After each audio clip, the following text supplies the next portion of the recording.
Je pratique le jeûne intermittent depuis 2 ans et l'heure est à la conclusion. Avant de commencer, le jeûne intermittent, c'est quoi ? Alors moi personnellement, j'ai fait du fasting. C'est la méthode la plus répandue. Cette méthode, elle consiste tout simplement à alterner des périodes de prise alimentaire de 8 heures avec des périodes de jeûne de 16 heures. Le jeûne, c'est tout simplement le fait de ne pas manger de calories. Donc tu peux boire du café, de l'eau et du thé. Ici, donc, je commençais ma journée par un repas à midi pour la terminer sur un repas à 20 heures.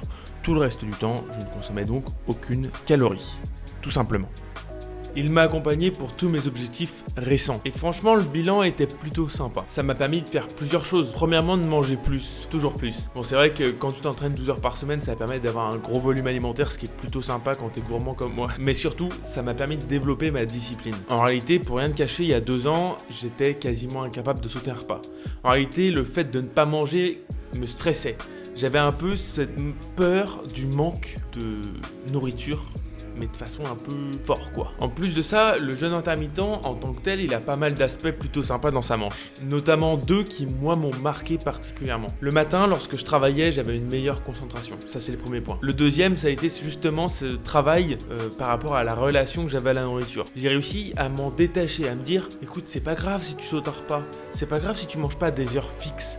C'est pas grave si tu arrives à être plus flexible dans tes horaires alimentaires. Et ça, c'était cool. Mais bon, le problème, c'est que dans tout ce lot de petits plaisirs, ça a aussi son lot de désagréments. Premièrement, un truc qui m'a vraiment marqué, c'est lorsque tu fais 2 gros repas au lieu de 3 moyens, on va dire, c'est compliqué d'aller s'entraîner l'après-midi. Pourquoi ? Parce que moi, j'ai des problèmes digestifs. Voilà, j'ai des problèmes digestifs, j'y peux rien. Et quand je vais courir après un gros repas, même si c'est 4 heures après, mon ventre il est en vrac, j'ai des douleurs d'estomac, c'est l'horreur. Ou sinon, il faut que je mange de façon très très stricte, et ce qui ne me correspond pas à moi personnellement. Mais pas que, je suis arrivé au bout de cette expérience sans jamais spécialement atteindre réellement mon objectif physique que je m'étais fixé à la base. Je me suis aussi rendu compte que parfois, être obligé de sauter un repas, c'est juste chiant, c'est juste un désagrément. Par exemple, en ce moment, je fais beaucoup de travaux manuels le matin. En vrai, j'ai pas spécialement faim. Jusqu'à 11h30 midi, ça va. Je me sens même pas spécialement faible. Je peux soulever pas mal de charges, me déplacer, avoir beaucoup d'activités le matin sans manger, ça ne me dérange pas. Par contre, le problème, c'est qu'une fois que je mange, je deviens un peu inarrêtable. Et il m'arrive de manger l'équivalent de mon total énergétique sur la journée, soit environ 2000 calories, en un repas le midi. Parce qu'en fait, le fait de ne pas manger le matin a fait grossir ma faim. Les travaux manuels l'ont amplifié. Et j'arrive face à une table remplie de bouffe. Et là, mon cerveau déconnecte et c'est instinct bestial. Tout y passe. Dans n'importe quel sens. Mais en plus de tout ça, il y a la réalité d'une chose. Il y a plein de personnes qui pensent que le régime alimentaire basé sur le jeûne sont spécialement efficaces pour la perte de poids. Ou même qu'ils ont un certain avantage sur la santé métabolique. Mais le jeûne intermittent n'est pas une solution miracle. D'ailleurs, James Betts, co-auteur de l'étude en question et directeur du centre de nutrition, d'exercice et de métabolisme de l'université de Bath au Royaume-Uni, l'explique suite à son étude. Ouvrez les guillemets, les résultats de notre étude suggèrent que le jeûne intermittent n'a rien de spécial par rapport au régime alimentaire classique ou plus traditionnel que les gens peuvent suivre. En gros, il y a beaucoup d'études aujourd'hui qui montrent que le jeûne intermittent fait perdre du poids de façon un peu miraculeuse grâce à une augmentation métabolique, etc. Et bien, ces personnes-là essaient principalement de nous refourguer une idée, leur solution pour vendre leur programme. Par contre, ce qui est vrai, c'est qu'il y a beaucoup de gens, quand ils font du jeûne intermittent, ils perdent du poids parce qu'ils suppriment un repas et ils vont pas le réétaler sur la journée.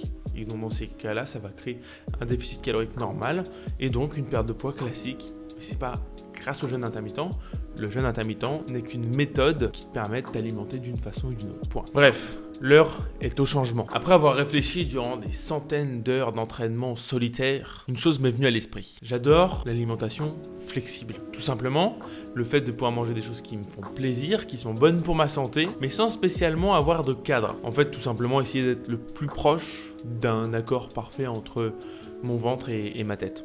Un accord avec moi-même quoi. Mais bien évidemment, tout en continuant ma progression physique. Donc améliorer ma santé, améliorer mon endurance, développer ma masse musculaire, être plus sec, être plus polyvalent, tout de mieux quoi. Donc il me fallait une solution qui regroupe principalement 3 critères. 1, elle me challenge. 2, elle me permet de progresser. 3, qui s'adapte à mon macrocycle de construction musculaire. Et si tu sais pas ce que c'est, j'espère que je me trompe pas de côté, je me trompe toujours de côté. Clique juste ici pour voir la vidéo sur ce sujet. En réalité, c'est plutôt simple. C'est tout simplement quelque chose qui va me permettre de progresser, d'être plus performant, d'aller plus vite, d'aller plus loin, c'est tout. Ça me suffit. En réalité, c'est simple. Je cherche quelque chose qui va me plaire, qui va me permettre de progresser, d'être plus fort, d'aller plus loin, encore plus rapidement. La solution, c'est un vélo, un beau vélo. Désolé, j'ai un petit problème avec les vélos en ce moment, mais ça va bientôt se résoudre.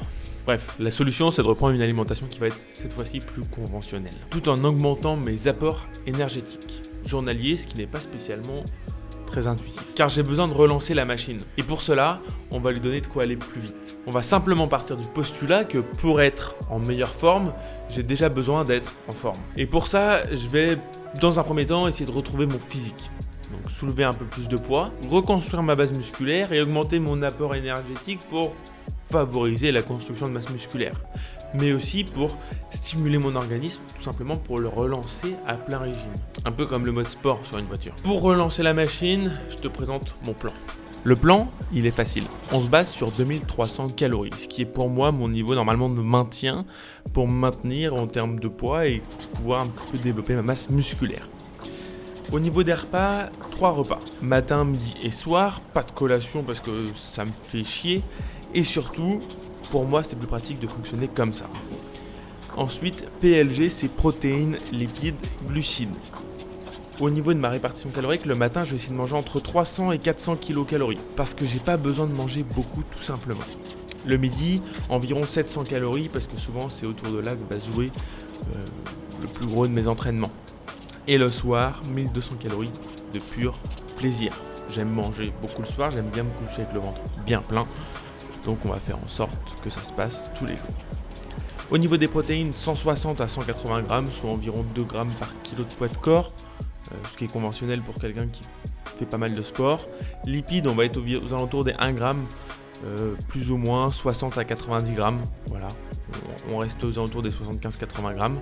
Et glucides, ça va être le reste. L'objectif ici, c'est donc tout simplement de créer un peu plus de masse musculaire sans prendre spécialement de gras. Alors, je vais pas tout compter, mais je vais essayer de me rapprocher au plus près. L'objectif, c'est donc de changer ma routine et de donner de l'énergie à revendre à mon corps. J'ai décidé d'appeler cette mission l'opération Père Noël. Alors après, on m'a dit que c'était bizarre. Donc, si jamais tu as une idée, tu peux me la dire en commentaire sur Instagram ou sur n'importe quel réseau, par SMS si tu as mon numéro de téléphone, enfin, n'hésite pas. Mais l'objectif, c'est donc que je sois à mon top niveau physiquement pour Noël. Alors, pas en termes de performance, bien évidemment, je vais pas nager plus vite parce que j'ai pas le temps de nager plus vite, mais d'être en condition physique, esthétique, au top du top pour Noël. Ce qui fait pas beaucoup de temps parce que là, on est le 27 octobre. Donc abonne-toi pour pas rater l'évolution, pour ne pas rater les prochaines vidéos qui vont être encore plus intéressantes, encore mieux faites, tout de mieux quoi. Abonne-toi.